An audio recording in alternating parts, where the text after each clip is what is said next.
My wife cheated with her piano teacher and got pregnant. When I found out the truth, I walked away. And left her a gift she'll never forget. I'm in my early 60s.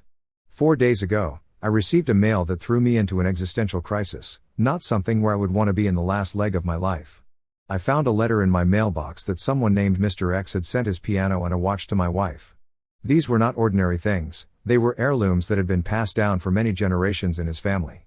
Of course, he mentioned these details in the mail. The items weren't even for Mary solely but for my daughter.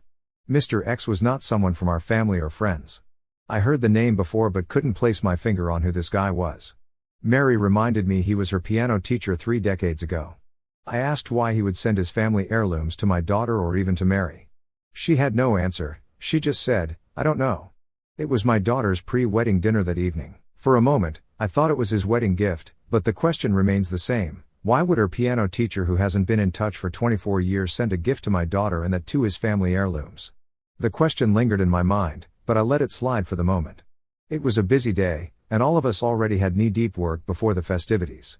As the guests came in and the ceremony began, I almost forgot about the mail. We slept very late that night. The next morning, I was still in bed with last night's hangover when someone relentlessly knocked on the door. It was the guy from the courier delivering the piano and the watch that the letter talked about. I wish I was in my senses to inquire more about it or probably just refuse to receive it, but what I did was just sign and take it. I called Mary, but she wasn't home. She didn't even leave a note. My hangover was gone seeing that stuff. I freshened up and called Mary, but she didn't respond. My relentlessness grew, and I searched for the letter to read it again to draw any clues. I couldn't find the letter. I had kept the letter in my bedside drawer. I searched for it elsewhere and found it in a different drawer. Clearly, Mary had read it when I was asleep and kept it inside a different drawer. She came back in the afternoon. She royally ignored the huge piano kept in the living room. I asked her why her teacher sent his heirlooms to our daughter. She gave me a look and said, "How am I supposed to know this? It's been 24 years since I've met him. Maybe he sends something to all of his students." I nodded and asked her if she had read the letter we received yesterday. She said no and raced to the kitchen. Evidently, she was escaping the confrontation. Since then, she's not been talking to me properly. I'm participating in that distance too. I'm also ignoring her. The way she lied to my face has gotten into my nerves. I don't know whether I should wait and let the situation cool off before having a confrontation or if I should find out the truth myself. Not sure what was the history between Mary and her piano teacher, but there was definitely something, even if it wasn't transient. I've been married to Mary for 32 years. I looked upon her as the perfect wife and perfect mother to our daughter. She's a homemaker while I'm the house provider. Hard to relate for this generation, but this was the setup at our time. I was married quite early, was doing odd jobs, wasn't making much, but I was resilient about having my own house before planning a child. After slogging my butt thin, I got a decent job, but it needed intense travel across different time zones. I used to be out for most of the days. It was a small company just spreading out its wings to the different nooks of the states. I joined as a sales representative and eventually climbed the ladder of sales head, business development, and expansion manager. Mary was understanding about my work commitments, but she used to be upset that I wasn't giving her enough time. She wanted to have children, but I was just not ready for such commitment at that time, both financially and emotionally, majorly financially. I wanted to give the best life to my children, and at that time, I neither had money nor time. I made her understand my concern, and she was on board with my plan. I asked her to seek a part-time job or pursue a hobby to get rid of her loneliness. She joined a piano class. She's a music enthusiast. I encouraged her to pursue it seriously, but she looked at it as more of a hobby.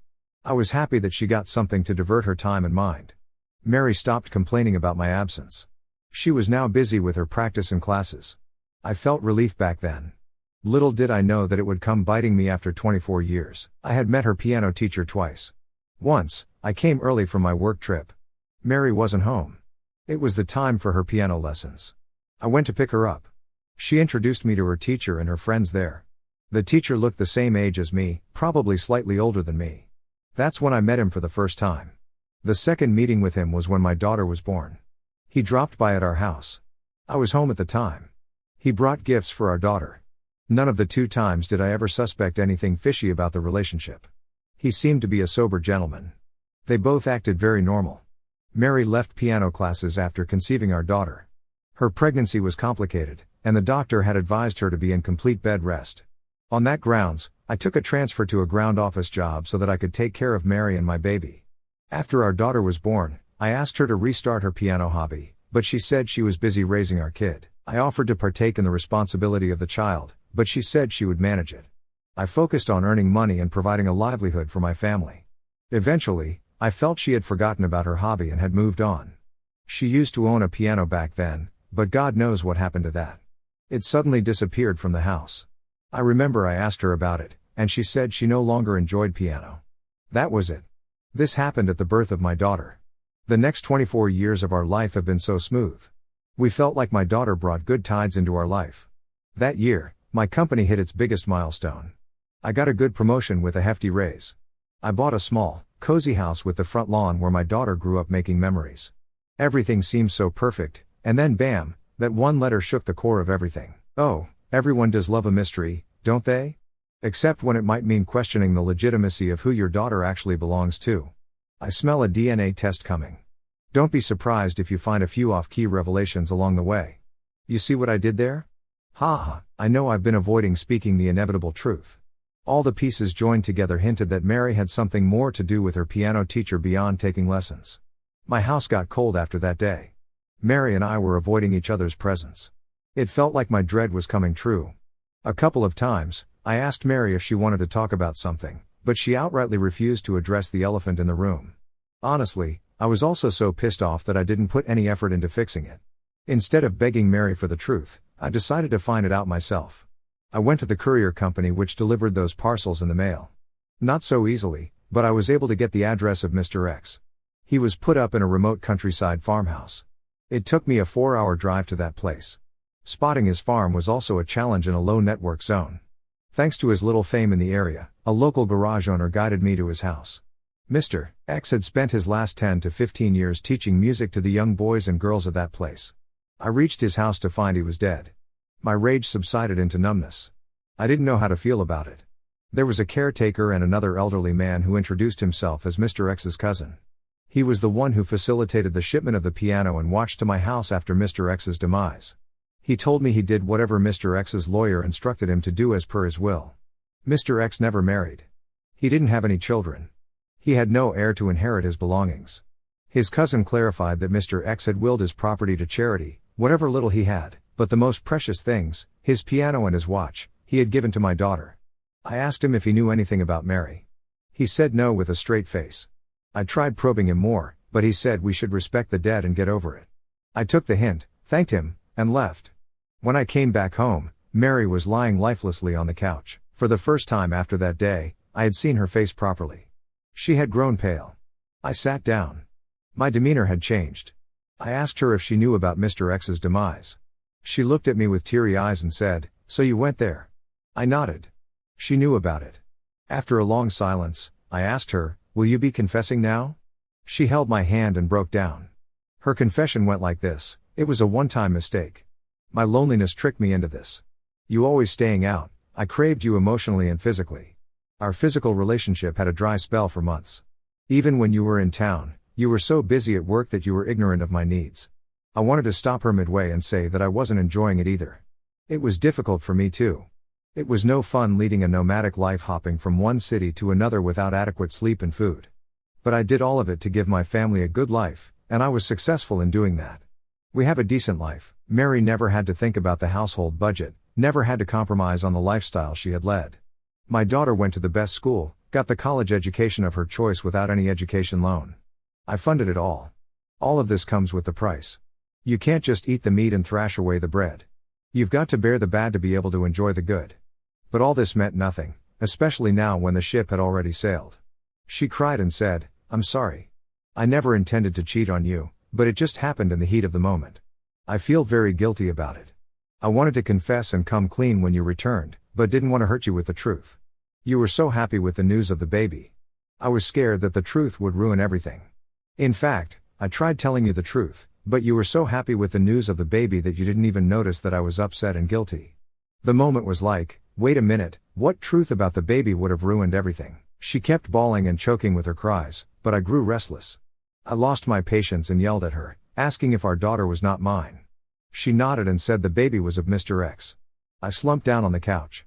I felt a gush of emotions, betrayal, emptiness, and crisis.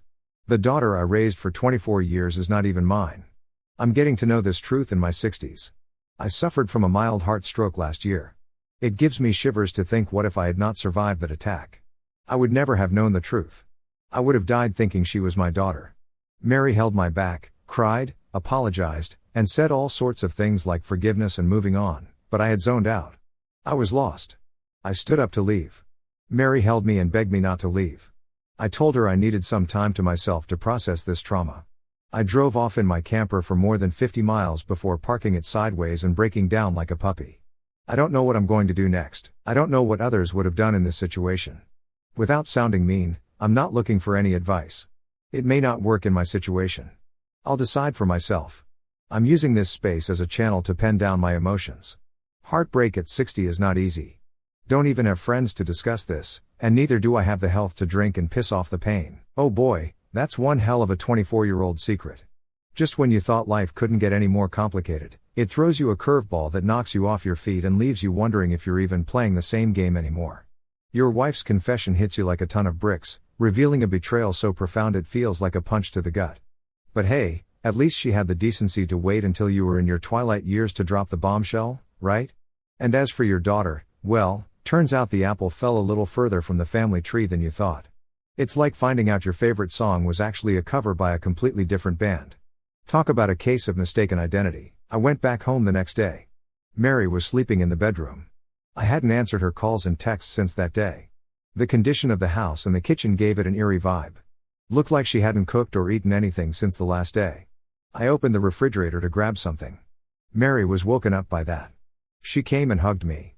She was again crying and apologizing. She swore that it was a one-time thing and that she had never cheated on me again and that she had quit her piano classes after the encounter. She said it wasn't an affair. She didn't love him, neither had any feelings for him. It was all about loneliness and needs which I was unable to fulfill due to my work commitments. I asked her to calm down and sleep. She insisted we talk and resolve the matter. I said, not now, you don't look fine, so rest and we'll sort this out later. I was starving for the last 2 days, so I grabbed some leftover porridge from the refrigerator and ate it. She forcefully nibbled some berries. I crashed on the couch. She asked me to sleep with her in the bedroom, but I refused to share the bed with her. She sat by me on the couch, but I insisted she rest inside. I was pretending to be asleep and calm, but in real life, I was not. I wanted to get out of her sight. When I sensed that she was in a deep sleep, I slowly crawled into my room and grabbed my basic essentials: clothes, gadgets, important documents, cards, and cash money. I packed some kitchen stuff and bedding, loaded it into my camper, and drove off, planning to live in my camper for the near future. My van was not a perfectly conducive place. I had to fix a lot of stuff. I went to the garage to get the basics fixed, but they needed 2 days' time. I said don't be bothered and left. I bought the sink pipes and a toolbox and fixed the basic amenities. I have set up a makeshift kitchen stand with a microwave, toaster, and air fryer at one corner of the camper. The sink is now up, the exhaust and heater are working fine, and I've bought some batteries to cater for emergency power supply. Otherwise, I'm using the charging station to charge everything. I have to use a public restroom to unload the dump and refill the water container. I feel a lot more free now. I have switched off my number and will be taking a different number for official purposes. Parking at night had been a struggle on the first day. I know some residential spaces don't allow campers to be parked near their houses. To be safe, I'm parking at a gas station for the night. Not all, but some of them offer parking spaces at a minimal charge, and some are free. I'm now planning to drive to the south to live by the sea for a few days or a few months. Maybe, I don't know, but before that, I would need to stock up on enough supplies. Going south involves driving through thick woods on the way. Need to ensure that the camper is robust enough to sustain the long journey. Well, this definitely doesn't sound like the traditional camper road trip that retirees dream about. Amidst all this chaos, I almost forgot that yesterday was my daughter's wedding. After knowing the truth, I was struggling to call her my daughter. The dynamics have changed. I traveled almost 100 miles away from the city when I got an email. I was resting in the afternoon and scrolling through my mailbox. My daughter had left a long heartfelt message for me. Mary had confessed the truth to her. The realization hit me hard that I was ruining her wedding, and when I read her message, I couldn't stop myself from running to her. Ignore the formatting, pasting the message directly here. Dear Dad, don't be mad that I called you Dad. No matter what the truth is and what you ought to believe, you'll be my dad, and I love you. You've been an amazing father, the best I could get. Tomorrow is my wedding, a big day for me. I wanted you to walk me down the aisle. Please show up for the sake of the 24 years of love you have showered on me, but even if you decide to disown me, I would respect that and still love you. Your daughter. There was a drugstore in front of me. I rushed in there and requested the cashier to let me make a phone call. I called my daughter. She broke down on hearing my voice. We both cried for a good few minutes. I promised her I would walk her down the aisle. She assured me to keep my visit a secret from Mary. She gave me the exact time she would step out of her room for the ceremony. I drove back to the city and parked at a gas station at night. She arranged for a parking space near the venue. I got ready and remained in my van. When she got ready, she sent one of her bridesmaids to escort me inside through the back door.